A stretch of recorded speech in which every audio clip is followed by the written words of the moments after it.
Welcome back. Maria Salazar East is joining us this morning to talk about an event that's taking place to bridge the gap within the community. Tell us about this is taking place. This is taking place at a bookstore here in Lafayette. This Tuesday at Beausoleil Bookstore is beginning the conversation series that they've had since last fall. They're hosting me to discuss Hispanic Heritage Month and how we can better serve the Latinx community here in Acadiana.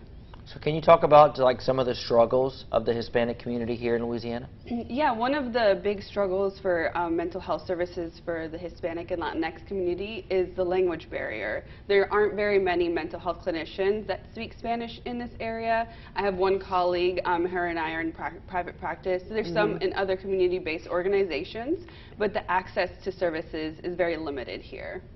So that's the gap you're talking about? Yes. That's the gap. Go ahead. Yeah, we're partnering with Faith House to try to really get services to domestic violence victims as well as children, and really trying to pioneer these initiatives, but it has been very difficult to overcome the language barrier.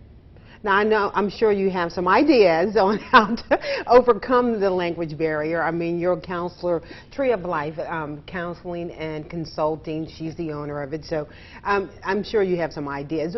Give us a few ideas of how the gap can be bridged. Well, personally, I partner with UL, their counseling program, as well as helping some of their clinicians. We have an intern that should be starting with us in the spring to help her develop her Spanish-speaking counseling skills, because it's not something that is offered in school, and something even personally I had to seek externally.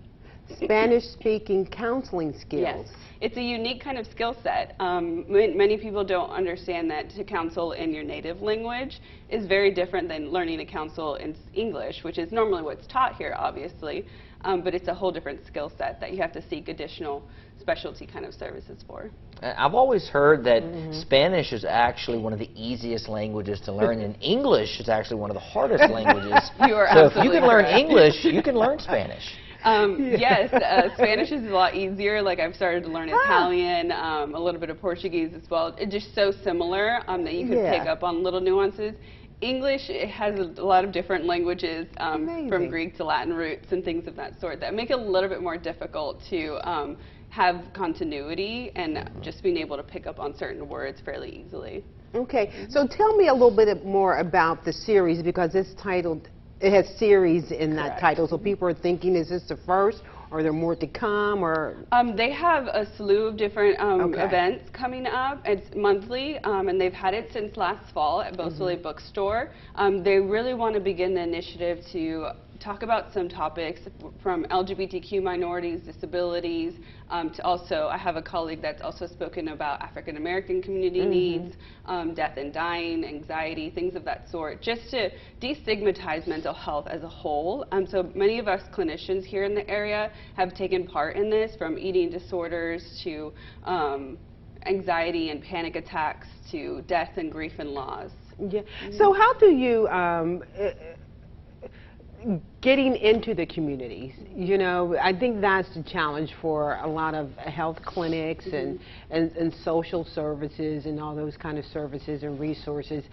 I think they have a difficult time trying to figure out how to get into the community. It's really partnerships with other agencies, so from radio show hosts that are Spanish speaking to other agencies like ACLA and their Latin Festival and the work that they do. So it also Hispanic Chamber of Commerce is another entity that they just hosted their first annual Minority Business Expo a couple weeks ago, so that was a big celebration. Yeah, go ahead. And so we participated in that. So it's very much staying abreast to a lot of the new initiatives that are being brought to Acadiana. All right, and you find even at your counseling, your consulting and counseling service, Tree of Life, do you find a mix, you know, of cultures coming through there, being that you, go ahead? Yeah, we partner also with the Chitimacha tribe, and so we do get a lot of the unique clientele, and some of my interns and employees that are also not minority ethnically themselves get to then be exposed to those unique kind of barriers that exist for people who have different kind of multicultural identities. All right. Beginning the conversation series taking place. Give me the name of the bookstore. Beau Soleil Bookstore, downtown Lafayette. Yeah. On Jefferson Street. And that's on Tuesday, September 20th. Upcoming Tuesday at 6 o'clock. All right. Stay with us. We'll be right back to wrap it all up for you.